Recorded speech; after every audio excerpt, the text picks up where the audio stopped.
बिस्मिल्लाहिर्रहमानिर्रहीम रब्बि इश्रह ली सदरी व यस्सिर ली अमरी वहलुल उक़दतम मिन लिसानी यफ़क़हू क़ौली। अस्सलामु अलैकुम व रहमतुल्लाहि व बरकातुहू। बच्चों, उम्मीद है आप सब लोग खैरियत से होंगे। आज हम सॉल्व करेंगे चैप्टर नंबर 1 के numericals.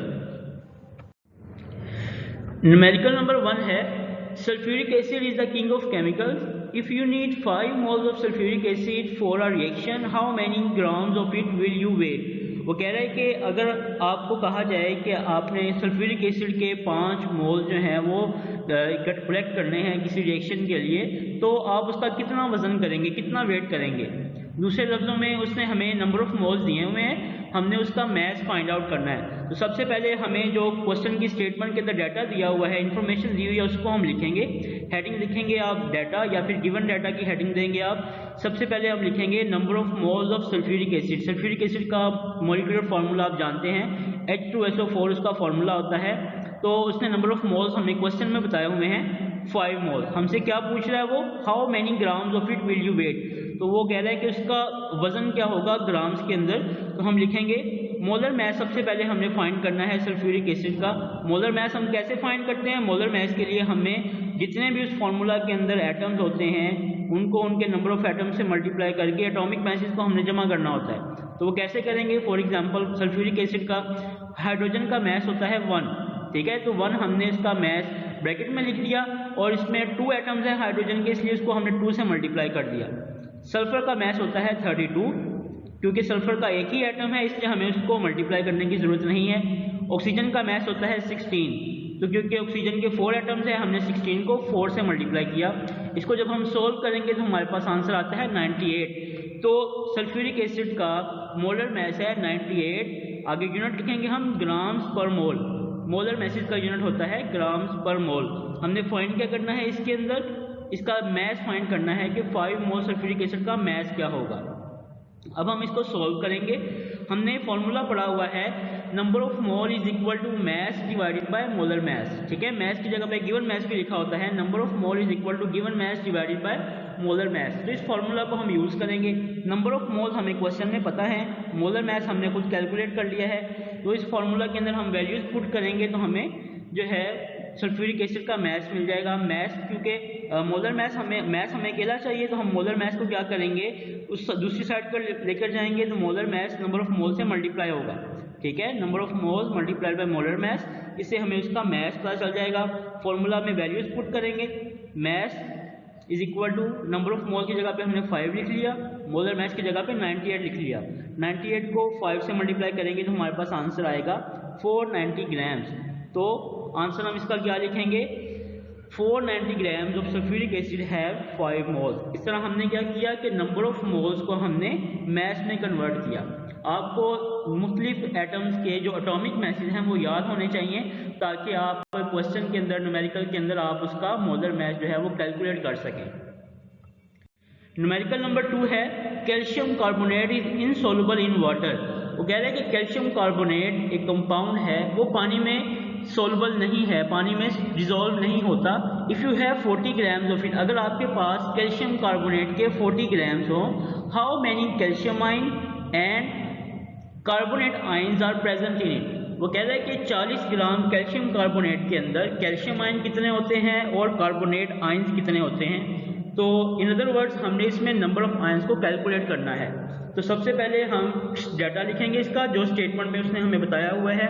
First of all calcium carbonate का मैस कितना है, 40 ग्राम्स, ठीक है। कैल्शियम कार्बोनेट का अब हम इसका मोलर मैस कैलकुलेट करेंगे। मोलर मैस कैलकुलेट करने का वही तरीका है कि कैल्शियम का मैस होता है 40, कार्बन का होता है 12, ऑक्सीजन का होता है 16।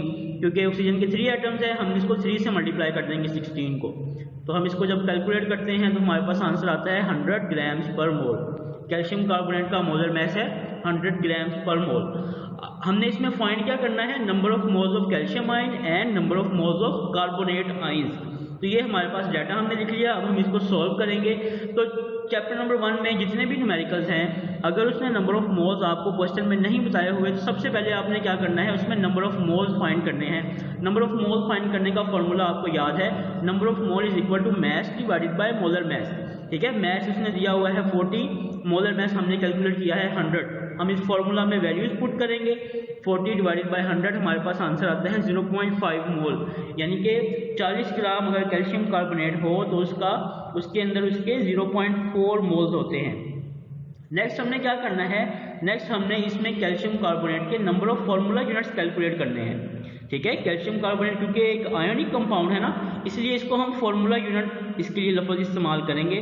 तो नंबर ऑफ फार्मूला यूनिट्स के लिए हमारे पास फार्मूला है कि हम नंबर ऑफ मोल्स को एवोगैड्रोस नंबर से मल्टीप्लाई करते हैं। तो number of formula units is equal to number of moles multiplied by Na का मतलब है एवोगैड्रोस नंबर। तो हम इस फॉर्मूला के अंदर वैल्यूज पुट करेंगे, नंबर ऑफ मोल्स की जगह पे हम लिखेंगे 0.4 और Na की जगह पे लिखेंगे हम एवोगैड्रोस नंबर, यानी कि 6.02 मल्टीप्लाइड बाय 10⁻23। इसको जब आपस में मल्टीप्लाई करेंगे तो हमारे पास आंसर आएगा 2.40 मल्टीप्लाइड बाय 10⁻23। कैलकुलेटर पर सॉल्व करने के लिए आप सिर्फ 6.02 को 0.4 से मल्टीप्लाई करेंगे, जो आंसर आएगा 10⁻23 को उसके साथ वैसे ही लिख देंगे। तो ये हमारे पास क्या आ गया, ये नंबर ऑफ फार्मूला यूनिट्स हैं 40 ग्राम कैल्शियम कार्बोनेट के अंदर कैल्शियम कार्बोनेट के 2.40 मल्टीप्लाई बाय 10⁻23 मॉलिक्यूल्स या फिर फार्मूला यूनिट्स होते हैं।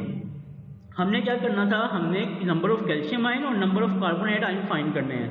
क्योंकि कैल्शियम कार्बोनेट का फार्मूला अगर हम देखें तो हमें नजर आता है कैल्शियम का एक एटम है और कार्बोनेट का भी एक ही रेडिकल है। तो हम क्या करेंगे, हम लिखेंगे we know that one formula unit of calcium carbonate have 1 calcium ion and 1 carbonate ion, यानी कि कैल्शियम कार्बोनेट के एक फार्मूला यूनिट के अंदर कैल्शियम आयन भी एक होता है और कार्बोनेट आयन भी एक ही होता है। हमने क्या करना है, इंडिविजुअली इन दोनों के नंबर्स फाइंड करने हैं। नंबर ऑफ कैल्शियम आयन कैसे फाइंड करेंगे, जो हमने नंबर ऑफ फार्मूला यूनिट्स निकालने हैं उसको 1 से मल्टीप्लाई कर देंगे। ठीक है, number of calcium ion is equal to 1 multiplied by ये जो भी हमने फार्मूला यूनिट कैलकुलेट किया उसको मल्टीप्लाई करेंगे तो हमारे पास आंसर वही आ जाएगा। इसी तरह नंबर ऑफ कार्बोनेट आयन भी वैसे ही हमें मिलेंगे कि जो 1 है उसको हम नंबर ऑफ फार्मूला यूनिट से मल्टीप्लाई करेंगे तो हमारे पास आंसर वही आ जाएगा। तो हम इसका आंसर लिखेंगे 40 grams calcium carbonate have 2.40 multiplied by 10⁻23 calcium ion and 2.40 multiplied by 10⁻23 carbonate ions in it. Numerical number 3 है, if you have 6.02 multiplied by 10⁻23 ions of aluminium, वो कह रहा है कि आपके पास एल्यूमिनियम के इतने आयंस हैं। तो ये नंबर आपको याद है कि इसको हम एवोगैड्रोस नंबर भी कहते हैं। In other words aluminium ions का आपके पास 1 मोल है। How many sulphate ions will be required to prepare Al2SO4 thrice. वो कह रहा है कि अगर आपने एल्यूमिनियम सल्फेट बनाना है, आपके पास एल्यूमिनियम के इतने आयंस हैं, आपको कितने सल्फेट आयन रिक्वायर्ड होंगे। ठीक है, सल्फेट आयन की रेशियो आपको, सल्फेट आयन की तादाद जो है वो कितनी रिक्वायर्ड होगी कि आप एल्यूमिनियम सल्फेट को बना सकें। तो हम सबसे पहले डाटा लिखेंगे। हमारे पास नंबर ऑफ एल्यूमिनियम आयंस कितने हैं, 6.02 मल्टीप्लाई बाय 10⁻23। ठीक है, इसको हम एवोगैड्रोस नंबर भी कहते हैं और ये 1 मोल के बराबर भी होता है। हमने क्या करना है, इसके अंदर हमने number of sulphate ions find करने हैं जिसकी मदद से हम एल्यूमिनियम सल्फेट बना सकें। अब हम इसको सॉल्व करेंगे।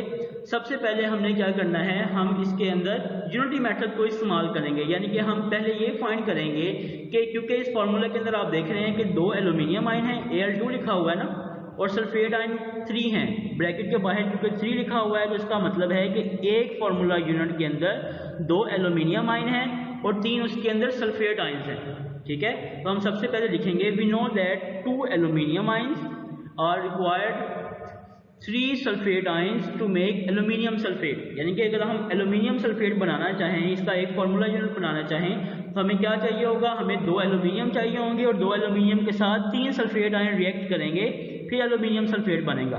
हम यूनिटी मेथड इस्तेमाल करके इसका number of sulphate ions find करेंगे। सबसे पहले हम लिखेंगे 2 aluminium ions require sulphate ions, ठीक है, इज इक्वल टू 3, यानी कि 2 एल्यूमिनियम के साथ 3 हमें सल्फेट आयंस चाहिए। हम लिखेंगे 1 aluminium ion require sulphate ion. अगर हम किसी एक एल्यूमिनियम आयन के अंदर सल्फेट आयन की तादाद, उसकी रेशियो हम फाइंड करना चाहते हैं, तो हम क्या करेंगे, हम 3 को 2 से डिवाइड कर देंगे तो हमें उसकी रेशियो पता चल जाएगी कि एल्यूमिनियम और सल्फेट आयन के दरमियान कौन सी रेशियो है केमिकल रिएक्शन की सल्फेट एल्यूमिनियम सल्फेट के लिए। नेक्स्ट हमें क्या करना है, एल्यूमिनियम आयन की तादाद कितनी दी है हमें, 6.02 10⁻23। हम लिखेंगे 6.02 multiply by 10⁻23 aluminium ions required sulphate ion. तो जो रेशियो है उसको हम जो गिवन नंबर है उससे मल्टीप्लाई करेंगे तो हमारे पास आंसर आ जाएगा 9.03 मल्टीप्लाई बाय 10⁻23 आयंस। ठीक है, तो हम इसका आंसर लिख देंगे कि 6.02 multiply by 10⁻23 aluminium ions required 9.3 multiply by 10⁻23 sulphate ions to make aluminium sulphate. तो ये हमारे 3 न्यूमेरिकल्स हैं। आपका होमवर्क ये है कि आप न्यूमेरिकल नंबर 1, 2 और 3 को अपने होमवर्क रजिस्टर्स के ऊपर सॉल्व करेंगे। जज़ाकुमुल्लाहु खैरा। अस्सलामु अलैकुम व रहमतुल्लाहि व बरकातुहू।